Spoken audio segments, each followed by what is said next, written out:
जय माता दी। आज बात करेंगे शारदीय नवरात्र के बारे में, जो 22 सितंबर 2025 से शुभारंभ होने जा रहा है। नवरात्र का अर्थ है 9 दिव्य रात्रियाँ, जिसमें माता के 9 विभिन्न रूपों का पूजा अर्चना अनुष्ठान की जाती है। तो ये नवरात्र प्रतीक है नारी शक्ति का, नारी सम्मान का। ये नवरात्र प्रतीक है 9 गुणों के विकास का।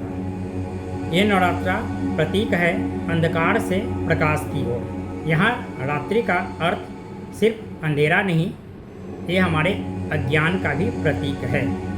यानी कि अज्ञान से ज्ञान की ओर ले जाने वाली जो साधना उपासना 9 रातों तक की जाती है, उसको नवरात्र कहते हैं।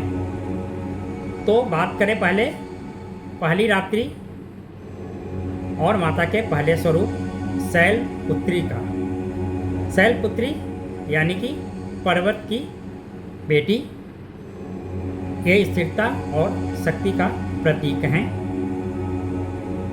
दूसरा रूप माँ का ब्रह्मचारिणी, ब्रह्मचार्य यानी कि तपस्या संयम का प्रतीक है, त्याग का भी प्रतीक है, क्योंकि हम ब्रह्मचारी तभी बन सकते हैं जब हम अपनी जो दुर्गुण हैं उनको त्याग दें, वासना को त्याग दें। माता की तीसरी रूप है चंद्रघंटा, जो शांति साहस और वीरता का प्रतीक है। चौथे रूप की बात करें माता कुष्मांडा, जो इस सृष्टि के रचनात्मक कार्यों की प्रतिनिधि हैं, ऊर्जा की प्रतिरूप है वो माता कुष्मांडा।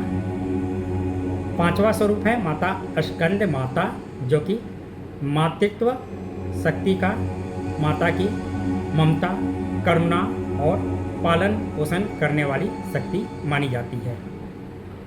जो छठा रूप है माता कात्यायनी, बल साहस और दुष्टों का संहार करने वाली स्वरूप। सबसे जो माता का विकराल रूप है वो है काल रात्रि, जिसकी पूजा 7वें रात में की जाती है। वो अंधकार भय और नकारात्मक शक्तियों का विनाश करती हैं। माता का सौम्य रूप 8वें रात्रि की जिसकी पूजा की जाती है महागौरी, जो पवित्रता शांति और निर्मलता का प्रतीक है। और इस अनुष्ठान का समापन होता है 9वें रात्र को माता सिद्धिदात्री की पूजा के साथ। सिद्धिदात्री यानी कि सिद्धि देने वाली माता, जो हमें ज्ञान देती है, पूर्णता प्रदान करती है, वो माता हैं माता सिद्धिदात्री। ये हो गई नवरात्रों का आध्यात्मिक महत्व। अब बात करते हैं इसके वैज्ञानिक पहलू की। भारत में मुख्यतः 4 ऋतुएं होती हैं और लगभग 3 महीने पर ऋतु परिवर्तन होता है। तो जब जब ऋतु परिवर्तन होता है तब तब नवरात्रों का अनुष्ठान की विधि बताई गई है। हिंदी मास के अनुसार जो पहली नवरात्र होती है, जिसे वासंती नवरात्र कहते हैं, वो चैत्र महीने में आती है।